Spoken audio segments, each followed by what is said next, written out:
So, my name's Wayne Pekarski, and I'm a developer advocate at Google. And so today we're going to be talking about sort of developing applications for Android Wear. So we're going to do a bit of an introduction to how Wear works, and then we're going to get into some of the real nuts and bolts of the wearable support library, some of the things that make developing for Wear unique. So, as I said, I'm a developer advocate at Google, and I work mainly in the areas of Android and ubiquitous computing. So we work on a lot of the new form factors that Google's working on, such as wearables and auto, and Brillo and Weave and so forth. So we're doing a lot of those things like that. So that's kind of what I work on. And another thing I'm really excited about is I'm at this Android BBQ, so I was like, well, you know what? I should share my breakfast sausage recipe with everyone as well. So here's my little recipe for it.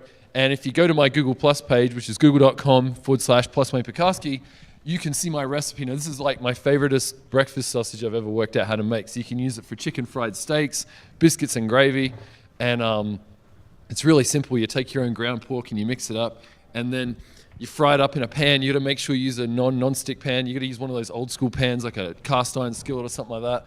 And then you put some flour in there and you make a roux. And then when you're done, you can pour it over biscuits and gravy, or you can put it on top of a chicken fried steak, or all those kind of things. So, yeah. Anyway, so that's my talk. So I guess we're done now. So I guess we can all go home, right?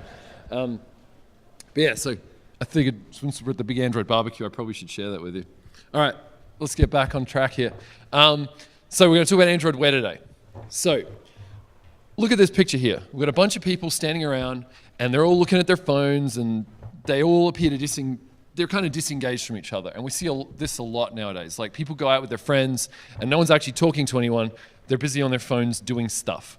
And so we've been looking at this kind of usage, and we're like, well, what can we do to make things better? So we know that phones and tablets are useful, but it seems like we're disconnected from the people around us.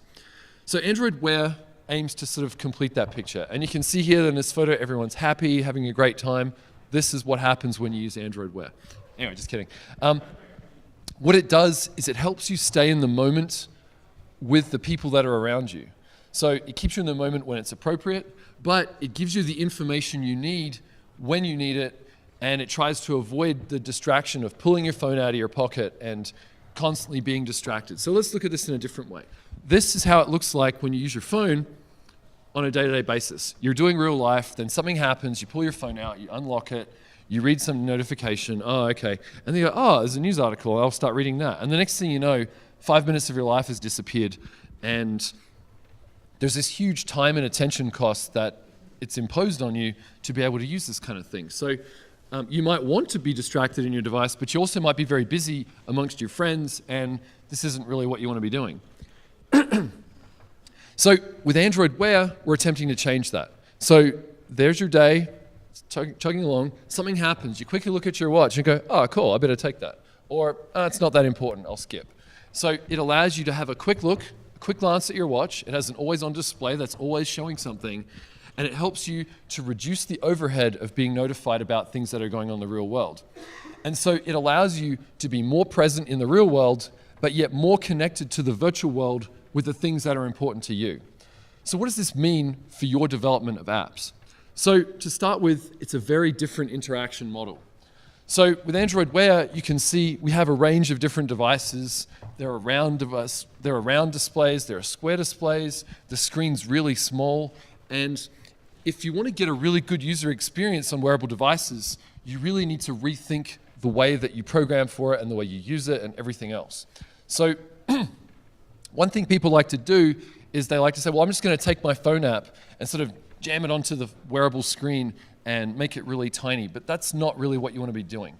So the way you should think about designing apps for wearables is to say to yourself, what couldn't we do on the phone that a wearable device now makes possible? And that's the kind of app you should be building.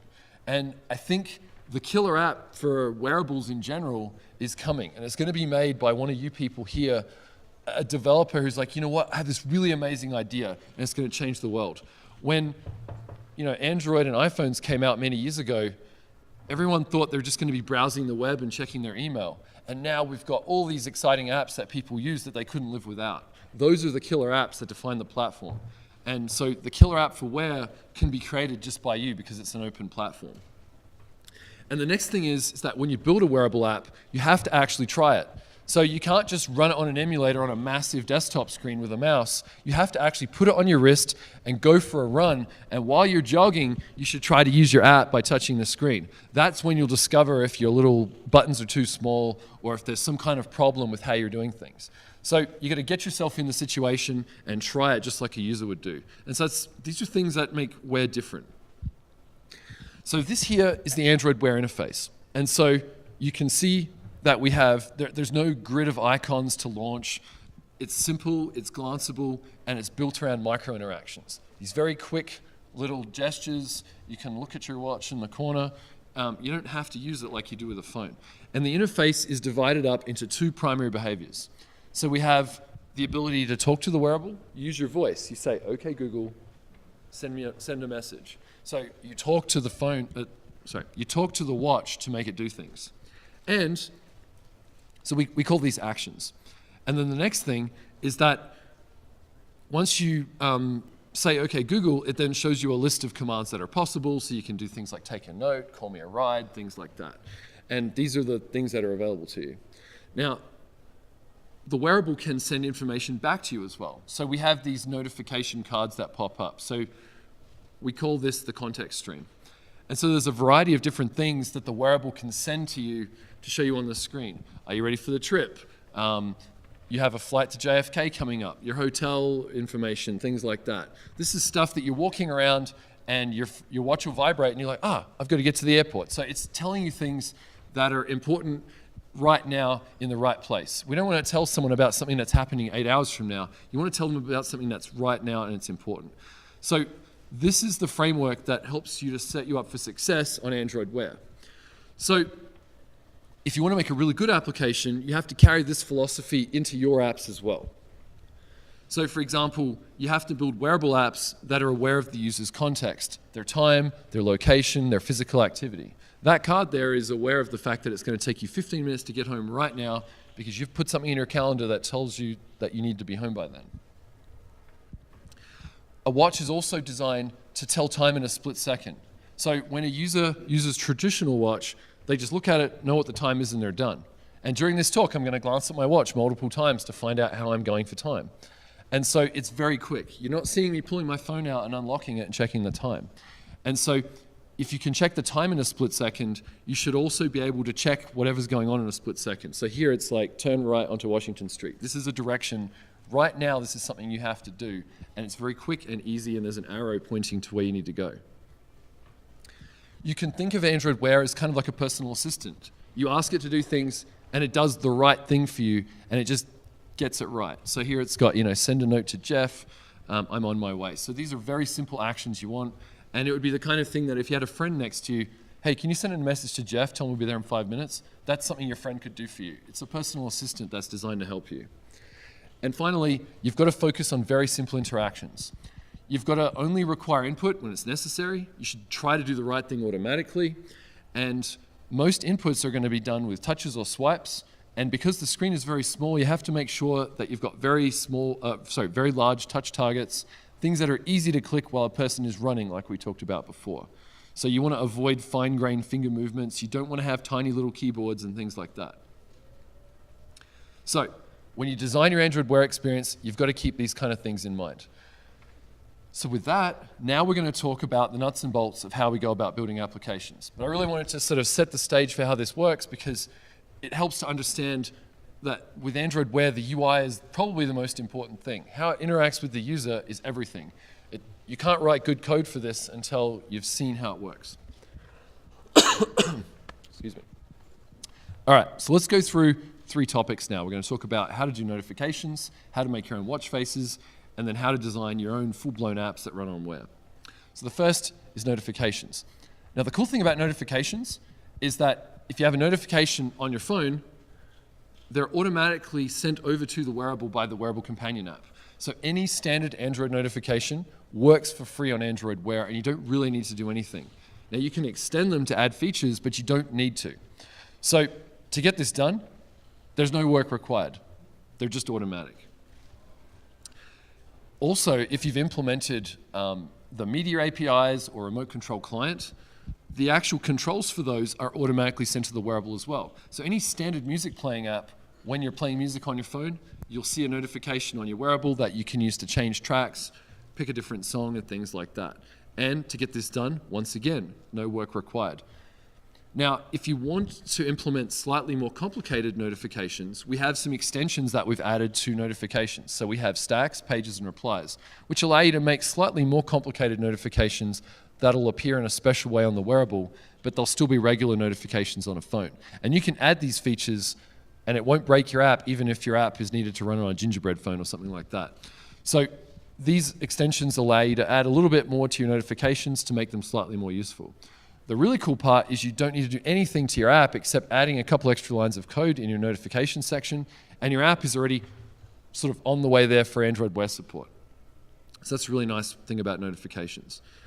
Later on, we're going to talk about how to write full apps, which are a very complete Android Wear experience. But this is a great way to get started. So if you're already an existing Android Wear developer, you can easily add some quick Android Wear support, have a think about it, try it out, and then you can go the whole way if you decide that's important for you. So watch faces are probably one of the most exciting things that people love to talk about. So you can see we've got a watch. The watch face is the screen that is running on the watch all the time. So when the user is not using the screen, it is showing the watch face. And you can load many different watch faces onto a device. You download them via the Play Store. And it's probably the most important part of a user's Android Wear experience. And you as an app developer have the ability to make your own watch faces of any kind, analog, digital, whatever you want. And so this is something that people are really particular about. People like a watch face that's designed for them. I like a digital watch face I like a digital watch face in orange. A lot of people don't. They like analog watch faces. So everyone's got a different taste here. So there's a lot of opportunity to make some really cool watch faces that really change the way we tell time. So I'm going to talk to you a little bit more about the APIs that are used to do this. So with a watch face, of course, the most important thing is that it has to actually tell the time. So make sure you always have that. It would be kind of silly to make a watch face that, I don't know, shows a cloud on it saying it's raining outside, but doesn't actually tell the time. So people are probably not going to like that. So you've got to make sure you put that in. So you can use analog hands, like in this case, or you could put a digital representation on top of it. Or you could use some other kind of representation, like you could print it in binary or hex or whatever it is that you think your developers want. So you can do that too. Now, there's a status bar area, so you can see we've got a little alarm bell with a stroke through it. That's telling you that notifications and alarms have been suppressed. So these are going to be put on the screen by the system, and you need a place on your screen for those to appear. So you can own the whole watch face and draw what you want, but the system also needs to put a few icons here and there that you need to make room for.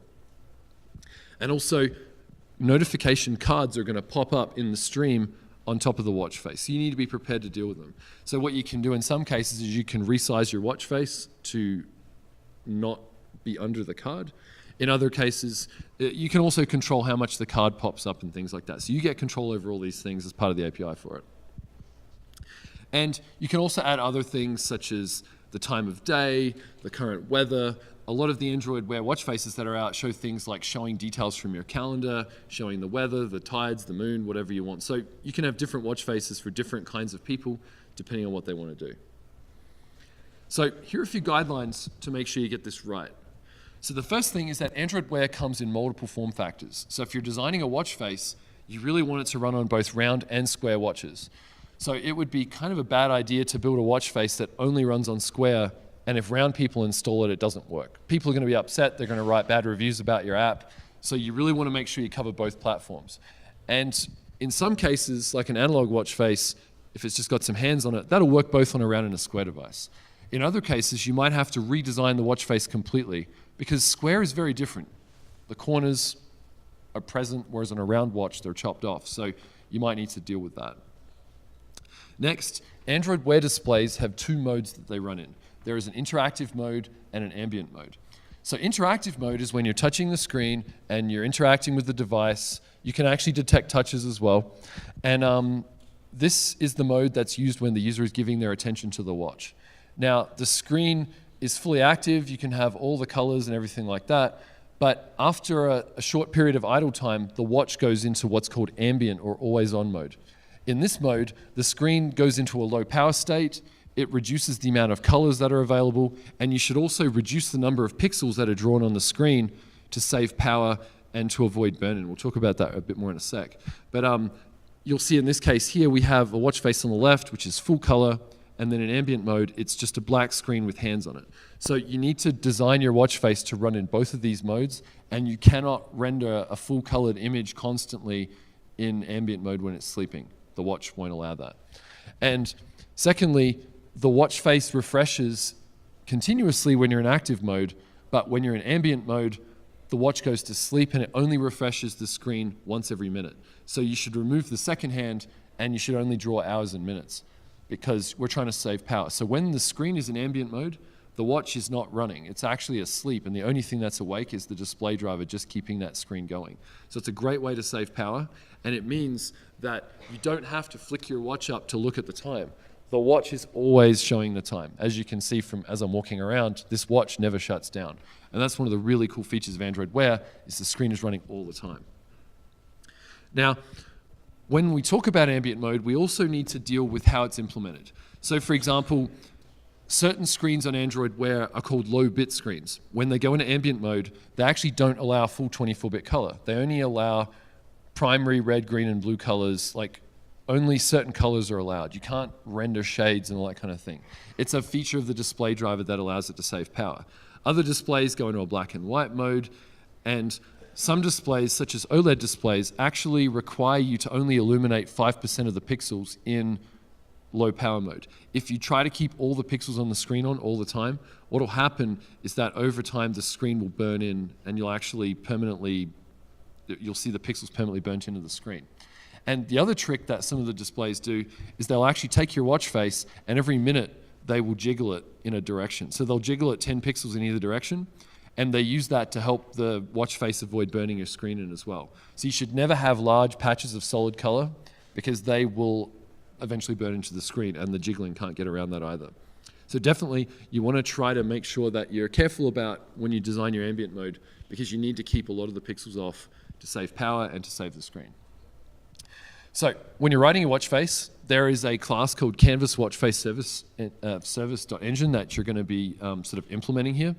And inside of that, there are 3 methods. So there's onCreate, which is where you're going to take care of initialization steps. So one thing you want to make sure you do here is you can have an image as the background of your watch face, but you've got to make sure that you scale the image and do anything like that in advance. You don't want to be scaling the image on every redraw because that's very expensive. You'll generate a lot of memory and so forth. So in onCreate, you want to do all of the initialization steps. The next thing is there's a method called onSurfaceChanged. And onSurfaceChanged is called when it announces the size of the screen to you. So this is where you would deal with things like resizing an image or anything. I guess it's possible in the future that a watch could rotate, and if it rotates, it would give you an update on onSurfaceChanged. So onSurfaceChanged is where you're notified as to changes in the screen. And then finally, all the drawing itself is done in the onDraw method. So this is the method that's called by the Android Wear system that says draw the watch right now. And so you should be doing no calendar queries. You don't want to be doing anything expensive. Everything has to be fast here. And that's where you draw everything. And if you want, you can have an animated watch face with smooth ticking second hands. So no ticking, it'll just smoothly move by just repeatedly calling onDraw over and over again. And then you call an invalidate method, which then makes it call onDraw repeatedly. But you don't want to be doing that kind of work when you're in ambient mode, because you want the display to sleep and you don't want to be constantly hammering away trying to refresh the screen. So when you're in ambient mode, your app needs to stop doing things. You don't want to be doing you don't want to be doing any work. You want to be sleeping while the watch is in ambient mode. So that's watch faces. Now let's talk about how we go about actually building apps and making them work on Android Wear. So Android Wear devices are actually complete Android implementations. They have everything. They have OpenGL. They have all of the activities and frameworks and everything that you've come to be used to writing regular Android apps.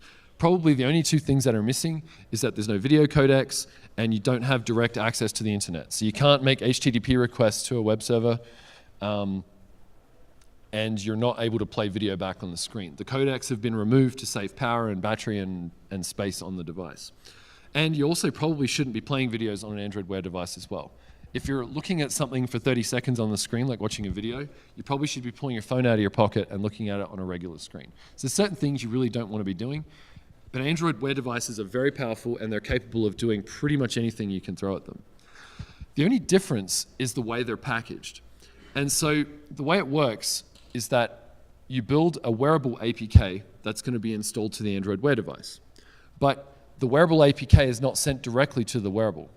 What you do is you take the wearable APK that you've built and you put it inside the phone APK. You put it in the res raw directory, basically. When it's in the res raw directory, you declare an XML file, and then you put it inside the main phone APK and you push that phone APK to the Play Store. When the user downloads that phone APK, it arrives on their phone, and then the wearable companion app goes, oh, there's a wearable app in here. It takes that and installs it onto your wearable, and then it installs and it's ready to go. So the nice thing about Android Wear is that over time, as different companies add Wear support to their apps, your customers just kind of get it for free. They don't need to go out of their way to download a new app or to go and check any boxes or do anything. It just happens automatically. So that's the great thing about Wear, is it's very easy for customers to deal with. So one final thing is that when you update your app to the Play Store, you bump the version codes, you push it onto the Play Store, and then it downloads to the phone, and then the phone goes, there's a new version of the app. I'll push it to the wearable as well. So as a little tip, very important that you get the version codes on the wearable and phone sides to be the same. They have to have the same package name, otherwise they won't be able to talk to each other. So in Gradle, in Android Studio, we have a Wear app. So you'll see this in the build.gradle for the application. It'll say Wear app project brackets Wear, and what that says is take the wearable project, compile it, and then bring that APK and put it inside the phone app. So it actually takes care of all this for you. So when you're building in release mode, the wearable APK is embedded into the phone APK, just takes care of it for you. And a lot of our samples implement this as well, so you can see how it's done. So let's talk now about things that are wearable specific. So while they are complete Android devices and they implement everything that you've seen on Android before, so you can reuse your same skills and knowledge, there's a few things in Android Wear that are different that you need to be aware of. So the rest of the talk is going to be talking about those things. So we're going to talk about sharing data between the wearable and the phone. We're going to talk about building custom user interfaces. And then we're going to finish up by talking quickly about how we implement voice interactions. So as I said before, Android Wear devices don't have direct network access. You'll sometimes see them that Android Wear devices support Wi-Fi and Bluetooth. And if the Android Wear device is connected in a certain way via Wi-Fi, sometimes there's access, but you can't rely on that behavior. The only way to get proper connectivity between the phone and the wearable is to use what we call the data API, message API, and so forth. And what they do is they allow the wearable and the phone to talk each other, and then the phone can go and do the network access for you. So if your wearable app needs to go and find out what the weather is, the wearable app will send a message to the phone app saying, hey, tell me the current weather. The phone will then make an HTTP request to a weather website. It'll download the weather information. It'll then go, the temperature today is 56. It'll then take that number, send it over as a message to the wearable, and the wearable can then draw it. You don't want the wearable doing lots of heavy work. If the wearable is able to make an HTTP request, you don't want it sitting there making the query, parsing all the HTML and cleaning it all up. You don't want the wearable doing these kind of things. So that's important. And this communication mechanism is implemented via Google Play Services. So Play Services provides the framework that allows these devices to talk to each other, and they're done via synchronous calls. So we're going to go through now how to go about doing this. So there are three kinds of data exchange that are possible. The first one is the Node API.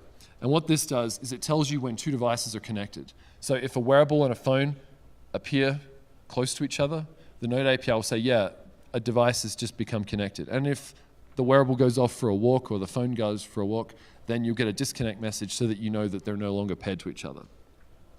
We have the message API, which allows you to exchange low latency messages. So these are messages where the phone might say, hey, wearable, make a noise or do something right now, and the wearable will do it. However, if the wearable is disconnected, that message will be lost. So you only use messages in cases when something has to happen right now, but if the message is lost, it's no big deal. So they're kind of like UDP packets when you're doing TCP/IP. And then we also have the data API. The data API allows you to create a key value object that has something like temperature 56, current weather, raining. You can put that in an object, and then you can send it to all the wearable devices on the network, and it'll automatically synchronize it for you. And you don't need to worry about retransmitting. If the wearable is not connected, when you bring it back later on, the messages will be, the data items will be synchronized up. It takes care of all those things for you. So it's really nice. And actually, we have another API called the Channel API, which allows you to make connections to a wearable and send data over it. So you could stream some audio or something like that. So there's a variety of different APIs that we provide to allow you to communicate back and forth from a phone to a wearable. So to quickly walk through it, this is the node API, so you can see here where there's a get connected nodes method. You call that, it returns you a list of all the wearables that are connected. An important tip here is that it's possible for users to have many Android Wear devices connected to a phone. So when you get an array back from that top call, you should not just read the first element. You should read all of them, because some people like me have 8 Android Wear devices at their desk, and I want all of them to work all the time. So make sure you code that up for me, otherwise my functionality won't work. So yeah, people can have many Android Wear devices. That's a very key sort of mistake that some people make, is they don't do that right. And then you simply declare a node listener, and you get these methods that are called when peers are connected or disconnected. For the message API, we have a method called send message. You simply pass in the ID of the device you want to send a message to. You can pass in a string, you pass in a byte array, it sends it to the device. And then you can register a method to be called on message received if a message arrives at your device. And finally, for the data API, you've got put data items and get data items. Those allow you to put data items into the store. They're synchronized back and forth, and then you can retrieve them back if messages are sent to you. And then there's on data changed, which is called whenever an item has arrived off the network. So it's a very simple API, and it helps deal with all the complexities of sending data back and forth between wearables and phones. And finally, there is a base class called Wearable Listener Service that you implement, which is what you put all those other methods into. And you have to declare it in your Android manifest XML file. And that tells Google Play Services that it is allowed to send these messages and data items to your app to allow them to communicate with the wearable. So that's basically it for sending data back and forth. So it's a very powerful API, and it's how communications are done. And as I said before, make sure the package names and the version codes and all that match between the wearable and the phone application. Otherwise, they won't be able to talk to each other. And it's not possible to send data items or messages to a different app on the system that doesn't match your package name. You'll have to come up with some other mechanism to do that. So we've talked about sending data. Now let's talk about how to build custom user interfaces on Android Wear. Because while Android Wear is based on Android, if you actually look at the user interface on the screen, it doesn't look a lot like Android. It looks very different. The interface has been designed to look great on wearables in outdoor and environments when you're walking around. So to do this, we provide a library called the Wearable Support Library to help out with this. So in your Gradle file, it's called com.google.android.support:wearable. And this is what we call the Wearable Support Library. So this Wearable Support Library provides functionality that's specific to Android Wear devices, but that doesn't belong in the Android framework itself. So when we designed Android Wear, we wanted to have a common experience across the platform so that apps look the same. So we wanted system apps and apps written by developers like you to have a consistent look and feel. And so this library contains reusable UI elements that you can use in your code to make your life easier so that you don't have to reinvent the wheel. So we use this library for our apps as well.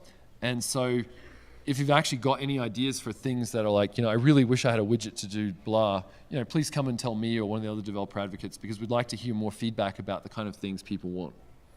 So what is the Wearable Support Library and how does it work? It's different than the Android Support Library. So you might be familiar with the Android Support Library. That is used to sort of backport new Android features to old releases. The Wearable Support Library is different. It's designed as a general support library that these are things that might never make it into the framework, but they're useful for designing wearable apps. The next thing is that it's compiled statically into your app. So if you do use the Wearable Support Library, the code is going to be in your APK. It's not part of the system itself. So your APK is going to get a little larger when you use it. Now, you can strip out the parts you don't need with resource minification and ProGuard, but just be aware that that has to be done. So it doesn't have a huge impact on your APK. The actual library itself is quite small, so it won't cause too much bloat in your APK, but it's something to be aware of if you're working with it. It's also released at different cycles that are independent of the Android framework. So the Android framework is like Marshmallow, Lollipop, KitKat, things like that. The wearable support library is independent of that. It typically is released whenever a new Android Wear release comes out. So it's not changes to the wearable support library are not dependent on new APIs coming out. So that's nice. So we can add new features and we can fix bugs very quickly. And this library, though, because it is a new library that's statically linked in, the API actually could change a little bit between versions. So there's a possibility that if you bump to a different version, you might have to tweak your code a little bit, but you can always use the old version if that's what you want. So you need to be aware of the fact that the API could change and it might break backwards compatibility. So it's not like the Android framework in that we guarantee that it's going to work till forever. The wearable support library will evolve over time. So how do we go about using it? So when you're writing your build.gradle file on the wearable side, you've got the dependencies section. So if you look at the bottom, you can see it's got Play Services Wearable. So some of you may have used Google Play Services before. That's a pretty standard kind of line that you include that says, give me Play Services - wearable. Play Services has actually been broken up into pieces so that you can select which parts of Play Services you want to import. Because Play Services is a very large library and you don't want to import all of that into your app. By just adding Play Services Wearable, you're saying, I just want the data API and I just want the message API and things like that. The wearable support library is the top line. So we've said, okay, com.google Android support wearable, include that library. And then we have a plus at the end. Now, some people would say you should never use plus because what it does is it grabs the latest version of the wearable support library. So you could be in the middle of a release and then that day Google releases a new version of the wearable support library and you're like, why is my build broken? And it's because you said, grab the latest version. So if you want stability with your builds, you should hard code in the version number. So if you look on the Play Services at the bottom, I've got :8.1.0. And that says, use version 8.1.0, and I don't care what the newest version is, you must use that version. So right now, wearable support is 1.3, but you can hard code that depending on what you want to do. I have some test samples that I use that have a plus in them because I want to always test with the latest version to see what's going on. But you can control what happens here. But it's very important that you understand the implications of plus versus a version number. And this is a common thing you need to understand when you're writing any kind of Android app. And finally, the middle line that says provided, that is needed for when you're implementing the always on mode. We have a special library that helps out. You'll need to include that line. I won't go into too much detail on that, but that's also important as well. So when we introduced Android Wear, one of the big differences was that it had a round screen. So up until then, every computer and everything we've ever had has been square or rectangular displays. So the introduction of a round display is really beautiful, as you can see from these watches here, but it imposes challenges for developers because people haven't thought about round screens before. So widgets we're using like text view and things like that, they don't understand round screens. So we need to help developers understand how to deal with round screens and then what we can do about it. So if you look on the left, you've got the Moto 360. That actually has an inset at the bottom, or what some people call a chin or a flat tire, which is 30 pixels in size. You've then got the next watch, which is a square screen, even though it looks rounded. The next one is a round screen with no inset. And then finally, the last one is a rectangular screen as well. So we need to write software that works on all of these screens. So if we were to create a text view and put a large amount of text on the screen, what would happen? On the far right, you can see we've got a regular rectangular screen. The text fits nicely. However, on the round screen, you can see the top, bottom, right, left, everything is all chopped off. So you can't read all of the text. So it would be a really bad idea to throw a pile of text on the screen and not do anything about it because all of your round customers are going to have a bad time. And there are a lot of Android Wear round devices out there. So if you only design for square, you're not going to do well. Like, people are not going to like your app. So what can we do about this? So Wearable Support Library provides 3 different classes that you can use to help out here. We've got box inset layout, wearable frame layout, and watch view stub. We're going to go through each of them to show how to use it. So the first one, box inset layout, what it does is it adds padding around the edges of your text view to prevent the text from touching the edges of the screen. So you can see on the left, the box inset layout has added padding all around it so that the text never touches the round edge of the display. So we can read the text, it looks nice, And that's quite cool. So how do we go about implementing this? And finally, actually, before we do that, if you look on the square screen, it's exactly the same as before. So we're using all of the space on the square screen, but on the round screen, we're making it fit. So how do we go about doing this? What we do is in our layout XML file, we have at the very top, where's my laser pointer gone? There it is. Anyway, if you look at the top, there's box inset layout. Can people see the cursor? No. Where is it? No, my cursor is not working. Oh, don't worry about it. If you look at the top there, we've got, at the top level of layout hierarchy, we have a box inset layout. The box inset layout contains the text view, and then inside the text view, we've defined an attribute app layout underscore box equals all. Now what that says is we're living inside a box inset layout, and I want to be boxed on all 4 sides to do the implementation. And if you actually forget to put that in, it won't be boxed. So it's very important that you actually remember to put it inside a box inset layout and also to set the attribute app layout box equals all. Now you can also, you don't have to box around everything, you can actually box just the left and the right. So for example here, you can see the text is boxed only on the left and right, and it's allowed to flow completely to the top and bottom parts of the screen. And the implementation for this is we simply replace the word all with left and right. And you can also do top and bottom as well. Same here, you can see the effect on the round screen. Typically, you don't want to always do a complete all boxing. What you might want to do is have it boxed just on the left and the right, and then have it scrollable. Because the middle part of the screen is still quite usable, but you don't want to box it all completely, otherwise you waste a lot of screen real estate. So you don't want to squeeze it too much, otherwise you won't be able to read much text at all. And so here's how we do the top and bottom. Now finally, one thing you'll notice here is that when you put a text view inside a box inset layout, the green background extends all the way to the edges. Now you might want to, so the way it works is that the margins of the text view are adjusted, but not the entire view itself. So if you actually want to force the view to fit completely and have a black background or whatever the default is, you can actually put the whole lot inside of a frame layout container and then put the frame layout container inside the box inset layout. And so that's one of the things you can do with it if you want the black border instead. You might want to have other things appearing in those corners, and this will allow you to do that. So, while box inset layout is easy to use, you simply just add it to your layout hierarchy and it boxes everything for you pretty much automatically. It's not very efficient, as we pointed out earlier. So there must be better ways of dealing with this. So in one of the recent wearable support libraries, we added something called wearable frame layout. And what this does is it allows you to specify padding and attributes for things like centering or alignment, but you can specify different attributes depending on if it's a round or a square device. So you can see here, I've got, on the round display, I've got the green box is centered, I wanted 25 dp margins, and then on square, I want it to be left aligned with 5 dp margins. And you can see that they look very different on the round versus square, but the implementation is quite easy. So if you look here, in the wearable frame layout, you can see we have layout underscore gravity round is centered, but layout underscore gravity, the default version, is going to be the left align, whatever the default is. And you can see every time we've thrown a round keyword into the attribute, wearable frame layout looks at round or not round to work out what it's going to do for your particular device. So everything we just showed in that previous example is encoded here.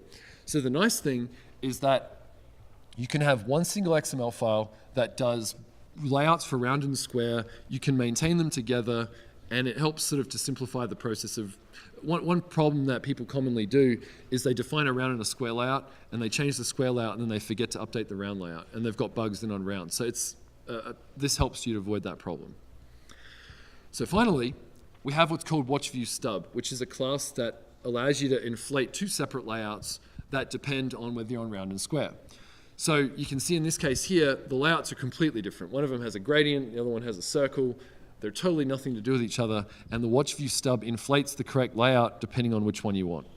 So if you look here, the implementation is WatchViewStub, 2 layout definitions, and those layouts are defined in separate files. So the nice thing here is that you get full control over everything. There's no need to worry about trying to express both layouts in one file, but the con of it all is that you have to have 2 files, and you must remember to update both of them and test on both round and square whenever you make a change. Because if you get that wrong, then you'll have a problem.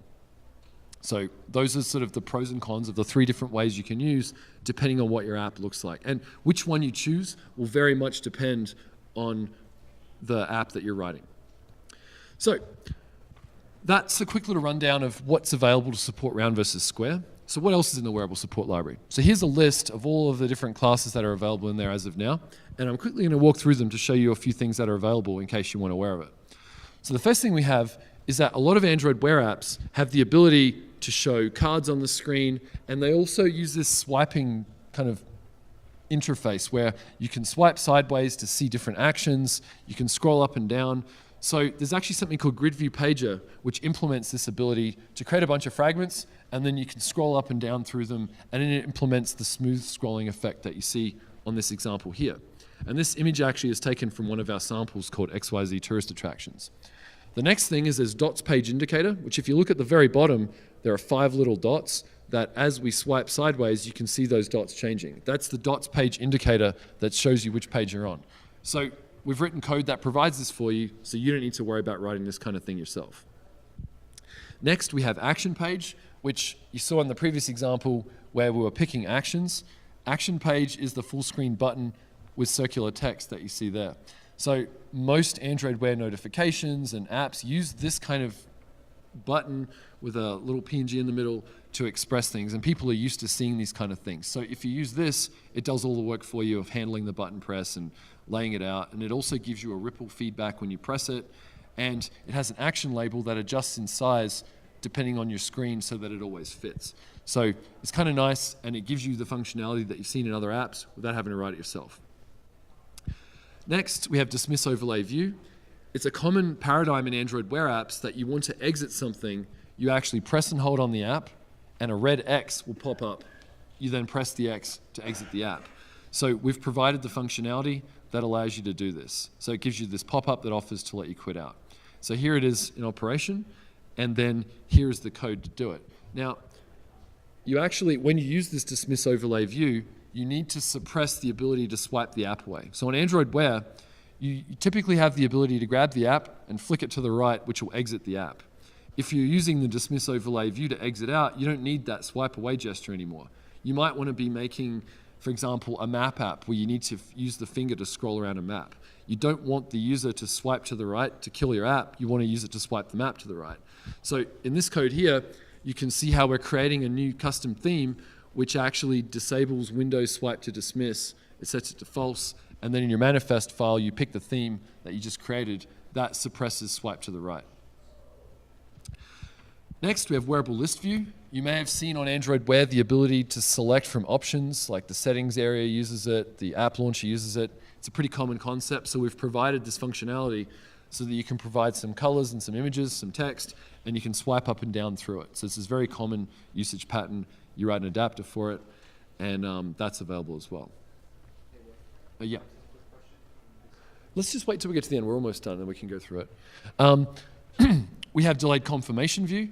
So when you send a text message on Android Wear, you say, send a message, I made a reservation at 7:30. It then brings up this dialog that shows a ticking down timer that shows that it's about to do it. So the nice thing about this is if the user does nothing, the message is sent. But if the user realizes the message is incorrect, they can cancel it. So it's actually a nice way of saying, instead of saying, are you sure you want to send this? It's a, I'm going to send this unless you tell me not to. So just Delayed Confirmation View helps with making that easier. So it uses the circled image view for the implementation of the circle, and that provides the set progress and the timer countdown as well. And to use, we have another thing called a confirmation activity, which is after the message has been sent, you can actually pop up a green checkbox to say it was done. So the green checkbox is actually an animated vector drawable that appears, and you can use this code here where you start an activity which brings this confirmation activity up on the screen. So you've seen all of these different things appear in Android Wear apps. This is how it's done. Also, we have a circled image view and a circular button. These are two different sort of more little clickable widgets that you can use if you want to implement pop-up boxes that show various things. So these are all useful for different kinds of apps that people might want to make. And remember also to use very large touch targets. You see those things are very large compared to the size of the emulator window I used there. You can only fit about 4 of those on the screen. You want to make sure they're really big. You don't want to have 40 of these buttons on there because no one's going to be able to press their finger on it accurately to be able to press it. Finally, we have what's called a remote input intent, where you can actually start an activity that brings up this remote input intent, and it allows you to take advantage of the speech recognition engine of Android Wear. So you can see there it says speak now. You can speak whatever you want. It'll transcribe the text for it, and it'll then return a string back to your app. Alternatively, you can press draw emoji, and you can draw an emoji, and it'll send you back the emoji as a string as well. So you can actually use emojis and speech in your app without having to implement all that stuff yourself. And Android Wear has a really cool emoji recognizer that you can use, and you don't have to write any of it yourself. So that's really nice. So that was a quick rundown of sort of the key features of Android Wear that are very important to writing apps. So let's just finish up by talking about voice actions, which are a key part of the platform. So as we mentioned earlier, we have this concept in Android Wear of, okay, Google, take a note, book me a ride, send a message, things like that. Those are system-provided actions that are task-based, they're built into the Android Wear platform, and they're specified with an intent filter. And you can actually hook into those if you want. So if you have an app that implements take a note, you can write an app that takes notes. However, if you've written an app that doesn't fit into any of the existing tasks that are built in Android Wear, you can also, the user can say, okay, Google, start app name, where app name is the name of your app as it's declared as the launcher icon in the Android manifest XML. So you can see here, you've got fit, keep, and can't read the last one, WhatsApp or something. You can say, okay, Google, start keep, and it'll bring the app up. So this is the way that your app can always be launched easily. The user can use their finger to launch your app, but they can also speak it as well. And then finally, we have the speech recognizer that we showed earlier, and that was the remote input intent. You can use that as well. So those are sort of the main ways you interact with an Android Wear device. It's not just about touching on the screen, it's about speech recognition and not thinking about your apps in terms of apps, but thinking about them in terms of tasks that they solve. Users want to take notes. They don't want to launch a note-taking app. And there's a difference in how you understand that. These are actually a list of the actions that are currently in Android Wear. So you can see there's a whole bunch of different things that you can do here, and those can change over time. So there you have it. So this is a summary of the ways that the different things you can use to go about creating Android Wear apps and the different things you can do. So we actually have a code lab that's starting at 12:45, I believe, where the code lab is all about creating your own watch face for Android Wear. So you can show up, we have a starting sample, you can drag your own image in, and you can create a watch face with a custom picture of your dog or your cat or whatever. And it's a really cool way of just sort of seeing how quickly you can get started with Android Wear on an emulator. And if you don't have one, you definitely need to go out and get one. They're really cool devices, and lots of apps on the Play Store now support them, and there's a lot of functionality that is sort of interesting for developers, and it's a great way of differentiating your app because there's a lot of apps out there, but if you have a really great Android Wear implementation, that might be the thing that makes your app popular amongst people and helps you to get a bit of a foothold with more customers. So if you want to learn more, I have a whole bunch of documentation on developer.android.com/wear. We have design guidelines on developerandroid.com/design/wear, where we sort of talk about more of the design methodology and how to make really beautiful apps. Google really cares about design right now, and so it's really important that you make nice apps that look really good. Don't just take old apps and sort of squeeze them onto the wearable display. You gotta really think about the user and do a really nice job about it. So I post a whole bunch of stuff on G+ constantly, so I'm one of the main developer advocates for Android Wear, so every week or so I put out tips and so forth about how to best take advantage of the platform, things I've discovered, new releases. So please follow me on Google+ if you're interested in learning more about the things that I do. And as I said, I talk about Android Wear a lot, but we also talk about Android Auto and ubiquitous computing. And also I will put my biscuits and gravy recipe up on G+ as well. So go check that out. So thanks very much for coming, and thanks a lot. And I'm happy to talk to you all later. Thank you.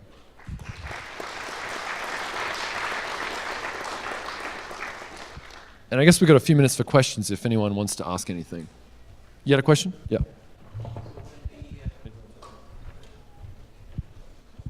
Anyway, thank you. So I have a question is when we do action button on the Wear, Yep. Like we swipe and then you push button on the grid view. Would that send the data, the signal, to the wearable alone, or it will send the data to the mobile or it will be able to do both? And Okay. how? So the question was, is that when you press like an action label or a button or something like that, will the press? Oh, thank you. Which is, will the press get sent to the phone as well as the wearable? And the answer is no. So if the wearable created these buttons and widgets, the callbacks or whatever are only sent to the wearable itself. If you want the wearable to send something to the phone, you need to send a message or a data item or something like that. Now, in the case of notifications, if you create a notification on the phone, the notification appears on the wearable. If you click one of the actions, that will get sent back to the phone. So that's only done in the case of a notification, and it's only done in the case of if the notification is created on the phone. It's actually possible to create notifications on the wearable. Those are not sent back to the phone. So yeah, typically the wearable never sends anything back except for a notification created on the phone. And is there any way we make it to send back, or it's just by you have to default? write that mechanism yourself. So if you want to send something back, you do a data item or a message or a channel, and then you can send it back that way. Okay. Yeah. Next question. One question. When we use the message API or the data API for devices that support Wi-Fi, they connect through the cloud, right? Is there any way to prevent that behavior? Like if we only want to send messages or data items only if they are connected through Bluetooth to avoid sending data to the cloud. Like, I mean, for a big company, it's important to have your data like secure, right? And we don't want to send data to other services. So I mean, in the Node API, there's something you can, there's a method, I can't remember the name of it, but it basically is local or something. It's like given, so you can ask for a list of devices, and then you can, for each device, you can say, is it local or not? And that then would tell you if it's connected via a local pairing or if it's still available but it's connected via the cloud somehow. So that could be a way that you could avoid sending it through the cloud like that. But I mean, I guess there's a possibility that it could switch from Bluetooth to Wi-Fi mode and you could send the message just as it's making the transition. So there's no way to mark a message as do not ever send this to the cloud. At the same time though, messages in the cloud are not stored, they're just sent via it somehow. I'm worried about the data API. Because data API, normally you push things into the network. Yeah. And then it gets synced across all the clients. Yeah. But because the cloud node is part of that network, there is no way to prevent that data to actually go to the cloud. But you still want that syncing behavior, but only if they are connected. Yeah, in the case of data items, the thing is when you create a data items, it's synchronized to all devices automatically. I don't think there's a way to prevent that from happening. So yeah, if it was really important to you, I guess you could encrypt it. I don't know, you'd have to do something about that yourself. There's nothing to support that. Yeah. Any other questions? Yeah. Do you want to grab the mic? Yeah. So I have an LG Urbane watch, so that has a Wi-Fi. Sorry, can you speak up? I have an LG Urbane watch, so that has like a standalone Wi-Fi in that watch. So whenever I make a network request, when it is not connected to my phone via Bluetooth, it works fine. But when it is connected to my phone via Bluetooth, so Wi-Fi is automatically disabled. So basically, I cannot make a network call if it's connected to Bluetooth via Wi-Fi in the watch. Wait a minute, you can't make a call? What? Like network call. A network call? Like via Wi-Fi. Oh yeah, okay. So I mean, like, the thing is, the Wi-Fi designed like that, or like what's the use case for that? Yeah, so the Wi-Fi feature it uses more power than Bluetooth. So we want to keep Wi-Fi off when possible. So if everything's working over Bluetooth, we will send things over Bluetooth. Now, I think what you're asking is you've got an app that's running on your watch that's trying to make HTTP requests. Exactly. Right? Yeah. So you're not supposed to do that. So if you want to do network requests from the watch, you're relying on behavior that's not really supposed to be used. So what are you trying to request? I was trying to develop some feature actually.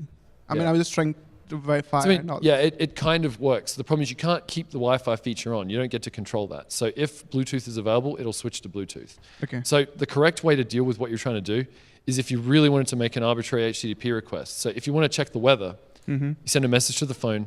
The phone gets the weather, Okay. and then you parse all the HTML, you extract out the temperature information, send it it as a back. data item. So all the network operations should be done within the phone app. Yeah. And the data should be passed via the data API or message API to the Yeah, client. and that'll work. Now, if you really wanted to get dirty, so the dirty solution is you send a data item to the phone that says http://weather.com, blah, blah, blah, and then the reply is the entire HTTP response as a string. And then the wearable could do all of it. So you could write yourself a really cheapy little proxy over data items that go back and forth, or you could use the channel API, but you're really not supposed to be doing that. You're gonna be doing it wrong, and you're gonna be wasting a lot of power. Right. So that's the solution if you really wanted to be lazy about it. But the best solution is get the phone to do the work and strip the data down into its simplest form and then send it back to the wearable. Okay. So yeah. Thank.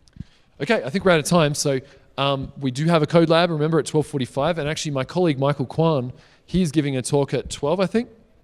He's giving a talk. He's actually one of the engineers on Android Wear who did a lot of work on power optimization and looking for bugs. And he's a fantastic engineer. So you definitely, if you're interested in Android Wear, you definitely want to hear Michael's talk as well. Otherwise, I'll be around at 12:45 at the Code Lab room talking about Android Wear watch faces. Feel free to come and talk to us then or during the barbecue afterwards. And thanks a lot, and I'll see you later. Thanks.